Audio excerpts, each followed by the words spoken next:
minds as well, with 67% in favor of the expansion.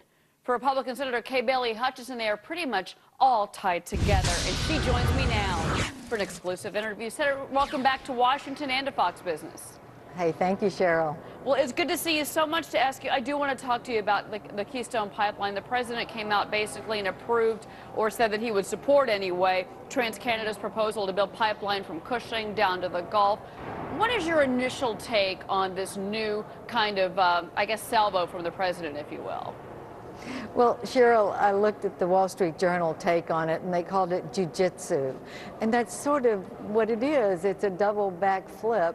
And it's not a bad thing that we will have the pipeline from Cushing down to the refineries in Texas. That can help somewhat. But the problem is there's 830 barrels of oil that could come through the pipeline from Canada every day. That would be 34 million gallons of gasoline every day if we ran it from Canada to Texas. And it just doesn't make sense that the president would turn down the whole part from Canada to Oklahoma, because that's where we need the big amounts of oil to bring down the cost of gasoline. It just doesn't make sense. Okay, so not enough for you. What about the impact on jobs, in particular in the state of Texas? I mean, we're talking about the Gulf, Port Arthur, Houston, Texas, right there. Would there be any benefits from this proposal from TransCanada to your state? Well, there will be some, because Cushing is a place that gathers oil from different places in America, and there would be some increase in jobs, and it would be great. But the jobs that we could have constructing the pipeline from Canada are in the hundreds of thousands. This is a president who knows we have a jobs problem, and it would be private sector dollars that would create these jobs, not taxpayer dollars.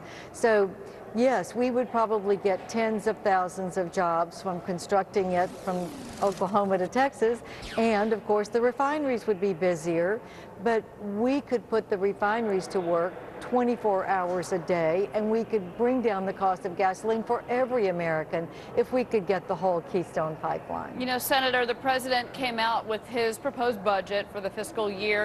You've already been on the record as saying that you're not a big fan of what the president has proposed. What in particular bothers you the most about the president's budget proposal?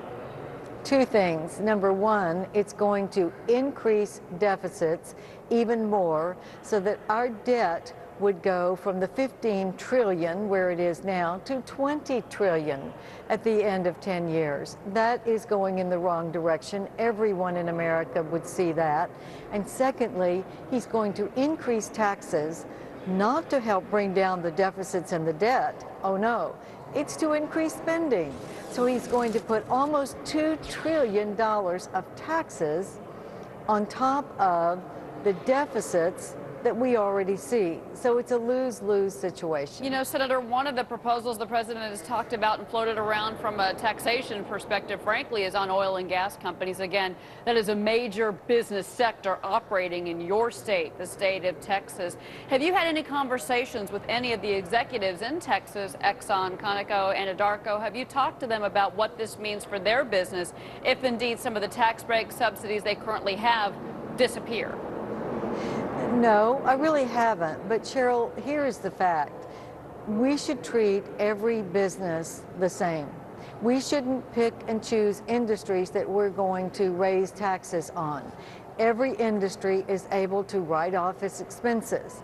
The oil and gas industry should be able to do the same thing that a manufacturing company does, or a retail business, and that is you write off your expenses.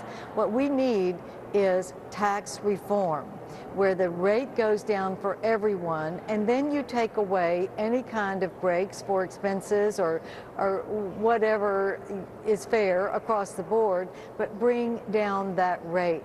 That's what would be the fairest way to go forward. Well, Senator Kay Bailey Hutchison, welcome back to Washington. Welcome back to Fox Business. Nice to have you on the show again, Senator.